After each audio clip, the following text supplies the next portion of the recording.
নমস্কাৰ বন্ধুসকল, আপোনালোকে চাই আছে এছামিছ অনলাইন হেল্প ইউটিউব চেনেল। বন্ধুসকল, প্ৰতিদিনৰ দৰে আজিও কেইবাটাও গুৰুত্বপূৰ্ণ খবৰ লৈ আহিছোঁ আপোনালোকৰ মাজলৈ।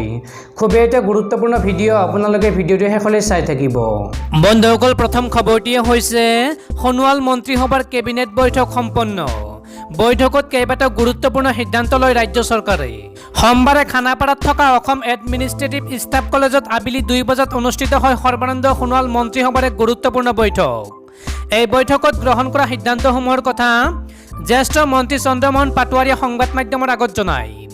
ইয়াৰ ভিতৰত 8টা গুৰুত্বপূৰ্ণ সিদ্ধান্ত হ'ল ক্ৰমে যিসকল অনাৰেৰী লাইব্ৰেৰিয়ান আছে তেওঁলোকৰ পাৰিশ্ৰমিক বৃদ্ধিৰ সিদ্ধান্ত হয় সোমবাৰৰ মন্ত্ৰীসভাৰ বৈঠকত। এই হিচাপত লাইব্ৰেৰিয়ানে পাই থকা 900 টকাৰ পৰা 12,000 টকালৈ পাৰিশ্ৰমিক বৃদ্ধি কৰা হয়। একেদৰে লাইব্ৰেৰিয়ানৰ সহায়কসকলে পোৱা 550 টকাৰ পাৰিশ্ৰমিক 9,500 টকালৈ বৃদ্ধি হয়। বেচৰকাৰী স্কুলৰ মাচুল নিৰ্ধাৰণৰ বাবে কমিটি গঠনৰ সিদ্ধান্ত হয়। কমিটিয়ে নিৰূপণ কৰিব মাচুল। নটিফিকেশ্যন হৈছে ভেট ৰিটাৰ্ণৰ। আছাম ভেট একমতে ভেট ৰিটাৰ্ণৰ সময় বৃদ্ধি কৰা হৈছে। পদপথৰ ব্যৱসায়ী আইনৰ মতে ছাৰ্ভে কৰি ব্যৱসায় কৰা স্থান নিৰূপণ কৰি দিব, তাৰ বাবে জৰীপ কৰাৰ সিদ্ধান্ত। বাহিৰৰ পৰা অনা গৰু ম'হ উন্নত প্ৰজাতি কৰাৰ বাবে ক্ৰছ ব্ৰিডিং কৰাৰ সিদ্ধান্ত। বজালী মহকুমাক পূৰ্ণাংগ জিলাৰ অনুমোদন। নতুনকৈ 10জন বিষয়া নতুন জিলাত দিয়া হৈছে, লগতে 85টা পদ সৃষ্টি কৰা হৈছে বজালীত। ৰাজ্যত নতুনকৈ 688খন বাছ চলোৱাৰ সিদ্ধান্ত লোৱা হয় সোমবাৰৰ মন্ত্ৰীসভাৰ বৈঠকত। ইয়াৰে ৰাজ্যিক ৰাজধানী অঞ্চলত 233খন, কম দূৰত্বৰ বাবে 147খন, 50খন অন্যান্য চহৰৰ বাবে আৰু দীৰ্ঘ দূৰত্বৰ বাবে 238খন বাছ দিয়া হ'ব। এএছটিচিৰ অধীনত এই বাছসমূহ ব্যক্তিগত খণ্ডত চলিব 5 বছৰৰ বাবে। ৰাজ্যত বান পৰিস্থিতিৰ প্ৰতি লক্ষ্য ৰাখি SDRFৰ আন 2টা নতুন বেটেলিয়ান সৃষ্টিৰ সিদ্ধান্ত গ্ৰহণ কৰা হয়। শীঘ্ৰেই গুৱাহাটীত আৰম্ভ হ'ব টুইন টাৱাৰ নিৰ্মাণৰ কাম। অসম চৰকাৰে প্ৰকাশ কৰিব টেণ্ডাৰ। বিশ্বজুৰি কৰোনা ত্ৰাসৰ বাবে NPCCE আহিব নোৱাৰিলে। এই বছৰতে আৰম্ভ হ'ব কাম। বন্ধুসকল, তাৰপিছত 2 নম্বৰ খবৰটিয়ে হৈছে কৰোনা ভাইৰাছত আক্ৰান্ত হ'ল অসম আৰক্ষীৰ সঞ্চালক প্ৰধান ভাস্কৰ জ্যোতি মহন্ত। কৰোনাত আক্ৰান্ত হ'ল অসম আৰক্ষীৰ সঞ্চালক প্ৰধান ভাস্কৰ জ্যোতি মহন্ত।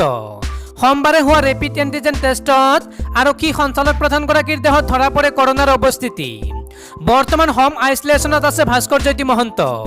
উল্লেখযোগ্য যে লকডাউনৰ সময়ৰ পৰাই ভাস্কৰ জ্যোতি মহন্তই কৰোনা প্ৰতিৰোধৰ বাবে লৈ আহিছে বহু গুৰুত্বপূৰ্ণ পদক্ষেপ। সন্মুখৰ পৰা নেতৃত্ব দিছে আৰক্ষী বিভাগক। কিন্তু সোমবাৰে ভাস্কৰ জ্যোতি মহন্তৰ শৰীৰত কৰোনা ধৰা পৰাৰ পিছতে এতিয়া আতংকিত হৈ পৰিছে সকলো। বন্ধুসকল, তাৰপিছত 3 নম্বৰ খবৰটিও হৈছে মুখ্যমন্ত্ৰীয়ে দিলে সন্মতি। কৃষি বিভাগৰ ব্ৰেণ্ড এম্বেচাডৰ হ'ব জুবিন গাৰ্গ, ক'লে মন্ত্ৰী অতুল বৰাই।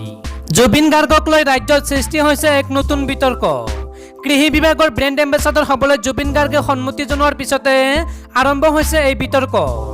জুবিন গাৰ্গৰ এই সিদ্ধান্তৰ পিছতে একাংশই সমৰ্থন কৰাৰ বিপৰীতে একাংশই চোকা সমালোচনা কৰিছিল। কিন্তু এই সন্দৰ্ভত এতিয়া মুখ খুলিছে কৃষিমন্ত্ৰী অতুল বৰাই। অতুল বৰাই কয় যে জুবিন গাৰ্গক লৈ বিতৰ্ক নকৰিব, ৰাজনীতি নকৰিব জুবিন গাৰ্গক লৈ। 2018 চনৰ পৰাই জুবিন গাৰ্গ কৃষি কৰ্মৰ লগত জড়িত। জুবিন আগুৱাই আহিলে আগবাঢ়ি আহিব নৱপ্ৰজন্ম। জুবিন কৃষি বিভাগৰ ব্ৰেণ্ড এম্বেচাডৰ হ'ব। ইতিমধ্যে মুখ্যমন্ত্ৰী সৰ্বানন্দ সোণোৱালে দিছে এই ক্ষেত্ৰত সন্মতি। অতুল বৰাই লগতে কয় যে জুবিন গাৰ্গে লোৱা এই মহৎ প্ৰচেষ্টাই কৃষিখণ্ডক আগুৱাই লৈ যাব। কৃষিখণ্ডৰ উন্নতি হ'লেহে ৰাজ্যৰ অৰ্থনীতি সবল হ'ব। কৃষি কৰ্মত জড়িত হৈ পৰিব ৰাজ্যৰ শিক্ষিত নিবনুৱা। কেৱল চৰকাৰী চাকৰিৰ আশাত বহি থাকিলে নহ'ব। কোনো চৰকাৰে ইমানখিনি নিবনুৱাক চাকৰি দিব নোৱাৰে। উল্লেখযোগ্য যে পথাৰ আৰু বজাৰ দখলৰ লক্ষ্যৰে এতিয়া ওলাই আহিছে জুবিন গাৰ্গ। কিদৰে জুবিন গাৰ্গৰ লগতে দলটো এই ক্ষেত্ৰত আগবাঢ়ি যাব সেই লৈ মুখ্যমন্ত্ৰী সৰ্বানন্দ সোণোৱালক সাক্ষাৎ কৰাৰ পিছত শনিবাৰে কৃষিমন্ত্ৰী অতুল বৰাক সাক্ষাৎ কৰিছিল পত্নীসহ জুবিন গাৰ্গে। কিন্তু এনেদৰে মুখ্যমন্ত্ৰী আৰু কৃষিমন্ত্ৰীক সাক্ষাৎ কৰাত একাংশই এতিয়া ছ'চিয়েল মিডিয়াত আক্ৰমণৰ লক্ষ্য কৰি লৈছে জুবিন গাৰ্গক। বন্ধুসকল, তাৰপিছত 4 নম্বৰ খবৰটিয়ে হৈছে সমগ্ৰ বিশ্বৰ লগতে ভাৰতবৰ্ষতো দ্ৰুতগতিত বৃদ্ধি পাই আছে কৰোনা ভাইৰাছত আক্ৰান্ত হোৱা আৰু মৃত্যু হোৱা লোকৰ সংখ্যা। ভাৰতত মুঠ আক্ৰান্তৰ সংখ্যা 22 লাখ অতিক্ৰম। দেশত কৰোনাৰ সংখ্যাৰ দ্ৰুতভাৱে বৃদ্ধি পাবলৈ লৈছে। যোৱা 24 ঘণ্টাত পুনৰ 62,000তকৈ অধিক লোক COVID-19ত আক্ৰান্ত হৈছে। দেশত একেৰাহে চতুৰ্থ দিনাও 60,000তকৈ অধিক লোক কৰোনা ভাইৰাছৰ দ্বাৰা সংক্ৰমিত হৈছে। কিন্তু আটাইতকৈ উদ্বেগজনক কথাটো হৈছে 24 ঘণ্টাত দেশত কৰোনাত আক্ৰান্ত হৈ 1000ৰো অধিক লোকে প্ৰাণ হেৰুৱাইছে।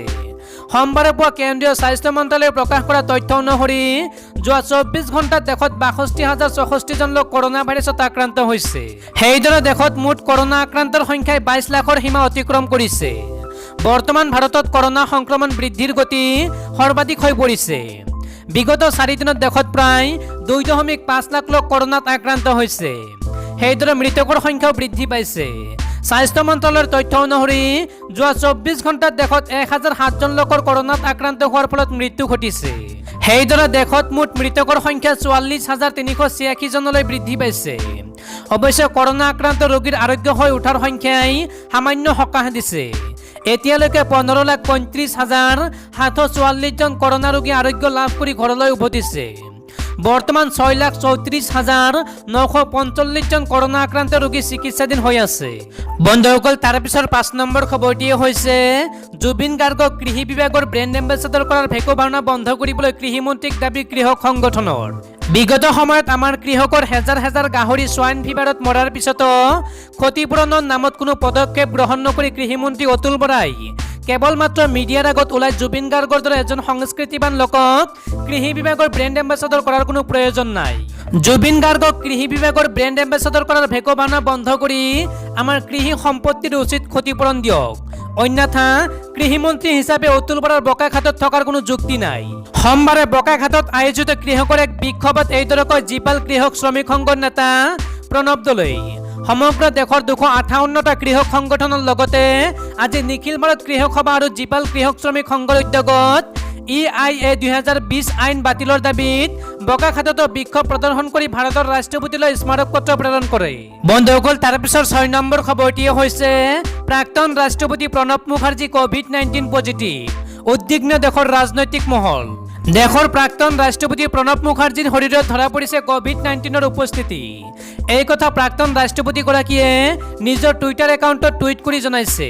সোমবাৰে কৰা এটা টুইটৰ যোগেদি জনাইছে যে তেওঁৰ শৰীৰত COVID-19 পজিটিভ ধৰা পৰিছে আৰু যোৱা এসপ্তাহে তেওঁৰ সংস্পৰ্শলৈ অহা লোকসকলক COVID-19 টেষ্ট কৰাবলৈ পৰামৰ্শ দিছে। অন্য কাৰণত হাস্পতাললৈ যাওঁতে আমাৰ COVID-19 পৰীক্ষা কৰা হৈছিল।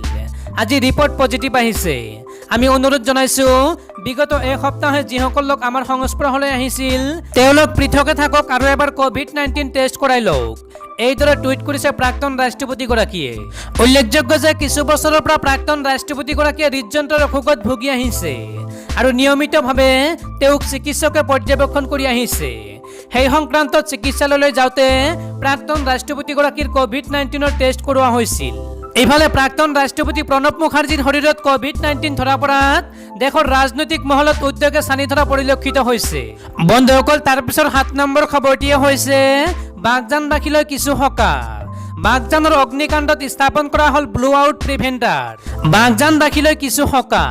প্ৰায় 1.5 মাহ ধৰি অগ্নিকুণ্ডত পৰিণত হোৱা বাগজানত স্থাপন কৰা হ'ল ব্লু আউট প্ৰিভেণ্টাৰ।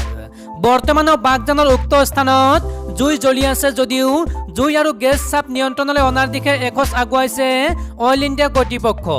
উল্লেখযোগ্য যে জুই নিৰ্বাপনৰ বাবে ছিংগাপুৰৰ পৰা অহা 6 গৰাকী বিশেষজ্ঞৰ ভিতৰত 4 গৰাকীয়ে দেওবাৰে উভতি গৈছে। বৰ্তমান 2 গৰাকী বিশেষজ্ঞই কৰি আছে কাম। বন্ধুসকল, তাৰ পিছৰ 8 নম্বৰ খবৰটিয়ে হৈছে জুবিনে মন্ত্ৰীৰ দুৱাৰে দুৱাৰে ঘূৰি ফুৰাৰ প্ৰয়োজন নাছিল। বৰপেটাত জুবিনক সমালোচনা সাংসদ অজিত কুমাৰ ভূঞাৰ। বিজেপিয়ে পুঁজিপুতিৰ স্বাৰ্থত কাম কৰে। বিজেপি দলে অসমক আৰু অসমবাসীক ধ্বংসৰ পিনে ঠেলি দিছে। এই বিস্ফোৰক অভিযোগ ৰাজ্যসভাৰ সাংসদ অজিত কুমাৰ ভূঞাৰ। সোমবাৰে বৰপেটা প্ৰেছ ক্লাবত আঞ্চলিক গণমৰ্চাৰ উদ্যোগত অনুষ্ঠিত মত বিনিময় অনুষ্ঠানত অংশগ্ৰহণ কৰি সাংসদ ভূঞাই লগতে কয় যে বৰ্তমানৰ বিজেপি চৰকাৰে ধৰ্মক ৰাজনৈতিক হাতিয়াৰ হিচাপে ব্যৱহাৰ কৰি আছে। মন্দিৰ নিৰ্মাণ কৰিলে ৰাজ্যৰ সমস্যা সমাধান নহয় বুলি তেওঁ মন্তব্য কৰে। আনহাতে অসমৰ যুৱ প্ৰজন্মৰ স্বাৰ্থ তথা নাগৰিকত্ব সংশোধনী আইন বিৰোধী আন্দোলনত অন্যতম ভূমিকা গ্ৰহণ কৰা জুবিন গাৰ্গে অসম চৰকাৰৰ কৃষি বিভাগৰ ব্ৰেণ্ড এম্বেচাডৰ পদ গ্ৰহণ কৰাক লৈ সাংবাদিকৰ প্ৰশ্নৰ উত্তৰত প্ৰতিক্ৰিয়া প্ৰকাশ কৰে সাংসদ অজিত কুমাৰ ভূঞাই। জুবিন গাৰ্গে চৰকাৰী পদ গ্ৰহণ কৰাক লৈ ৰাইজ সন্তুষ্ট হোৱা নাই বুলিও ভূঞাই বৰপেটাত মন্তব্য কৰে। চৰকাৰে সদায় অসমীয়া জাতীয়তাবাদৰ হকে কাম কৰি অহা লোকসকলক কিনি ল'ব বিচাৰে বুলি অজিত কুমাৰ ভূঞাই উল্লেখ কৰি জুবিনে মন্ত্ৰীৰ দুৱাৰে দুৱাৰে ঘূৰি ফুৰাৰ কোনো প্ৰয়োজন নাছিল বুলিও লগতে কয়। বন্ধুসকল, তাৰপিছত 9 নম্বৰ খবৰটিয়ে হৈছে ৰামৰ জন্ম ভাৰতৰ উত্তৰ প্ৰদেশৰ অযোধ্যাত নহয়। ৰামৰ জন্ম হৈছিল নেপালৰ অযোধ্যাপুৰীত। সেয়ে নেপালৰ অযোধ্যাপুৰীতে নিৰ্মাণ হ'ব ৰাম মন্দিৰ। এই দাবী নেপালৰ প্ৰধানমন্ত্ৰী KP শৰ্মা ওলিৰ। ভাৰতৰ সৈতে দ্বিপাক্ষিক সম্পৰ্কৰ অৱনতিক লৈ মুঠেও চিন্তিত নহয় নেপাল। আপাতত দেশখনৰ শেহতীয়া স্থিতিক লৈ তেনেকুৱাই দেখা গৈছে। নেপালৰ প্ৰধানমন্ত্ৰী KP শৰ্মা ওলিয়ে ভাৰতৰ অযোধ্যাত হিন্দুসকলৰ আৰাধ্য প্ৰভু ৰামৰ জন্ম অযোধ্যাত নহয় বুলি কৈছে। তেওঁ ৰামৰ জন্ম নেপালৰ চিটাৱনৰ মাটিৰ অন্তৰ্গত অযোধ্যাপুৰীত বুলিহে দাবী কৰিছে। সেয়াই নহয়, তেওঁ তাত এটা ৰাম মন্দিৰ নিৰ্মাণৰ কথাও কৈছে। প্ৰধানমন্ত্ৰীগৰাকীয়ে নেপালৰ জনতাক অযোধ্যাপুৰীত যে ৰামৰ জন্ম হৈছিল তাক প্ৰচাৰ কৰাৰো আহ্বান জনাইছে। বাতৰি অনুসৰি শনিবাৰে মাডি পৌৰসভাৰ মেয়ৰৰ নেতৃত্বত হোৱা এটা প্ৰতিনিধি দলৰ সৈতে প্ৰধানমন্ত্ৰী ওলিয়ে এক দীঘলীয়া বৈঠকত ভাগ লয়। সূত্ৰ অনুসৰি প্ৰধানমন্ত্ৰী ওলিয়ে কয় যে ভাৰতৰ উত্তৰ প্ৰদেশত নহয়, নেপালৰ অযোধ্যাপুৰীতহে ৰামৰ জন্ম। আমাৰ হাতত থকা প্ৰমাণসমূহৰ পৰা ক'ব পাৰি যে নেপালৰ অযোধ্যাপুৰীতে ৰামৰ জন্ম হৈছিল। বাতৰি অনুসৰি মাডি পৌৰসভাৰ এগৰাকী ৱাৰ্ড অধ্যক্ষয়ো প্ৰধানমন্ত্ৰীৰ কথাক সমৰ্থন কৰি কয় যে অযোধ্যাপুৰীৰ পাৰাখাৰ পৰি থকা অঞ্চলত থকা বাল্মীকি আশ্ৰমতে ৰামৰ জন্ম হৈছিল। ইয়াৰ পাছতে প্ৰধানমন্ত্ৰীগৰাকীয়ে প্ৰতিনিধি দলটোক অযোধ্যাপুৰীৰ চৌপাশৰ অঞ্চল সংৰক্ষণৰ বাবে নিৰ্দেশ দিয়াৰ লগতে আৰু অধিক তথ্য সংগ্ৰহৰ বাবে খনন কাৰ্য চলাবলৈও কৈছে। প্ৰধানমন্ত্ৰীগৰাকীয়ে অযোধ্যাপুৰীক ঐতিহাসিক তথা ধৰ্মীয় তীৰ্থস্থান হিচাপে গঢ়ি তোলাৰ বাবে চৰকাৰে ভূমি প্ৰদান কৰিব বুলি জানিবলৈ দিয়ে। লগতে ৰাম, লক্ষ্মণ আৰু সীতাৰ মূৰ্তি স্থাপনৰ নিৰ্দেশ দিছে। শেহতীয়াভাৱে ভাৰতৰ অযোধ্যাত ৰাম মন্দিৰ নিৰ্মাণৰ বাবে প্ৰধানমন্ত্ৰী নৰেন্দ্ৰ মোদীয়ে ভূমি পূজন কৰাৰ পাছতে নেপালৰ প্ৰধানমন্ত্ৰীগৰাকীয়ে বিষয়টোক লৈ আৰু অধিক তৎপৰতা প্ৰদৰ্শন কৰিছে। কূটনৈতিক মহলৰ মতে চীনৰ উচতনিতে নেপালে ভাৰতৰ বিৰুদ্ধে বিভিন্ন ধৰণে চাপ সৃষ্টি কৰাৰ চেষ্টা অব্যাহত ৰাখিছে। আৰু হঠাতে ভগৱান ৰামক লৈ আৰম্ভ কৰা বিতৰ্কিত কষ্ট তাৰে এক অংশ।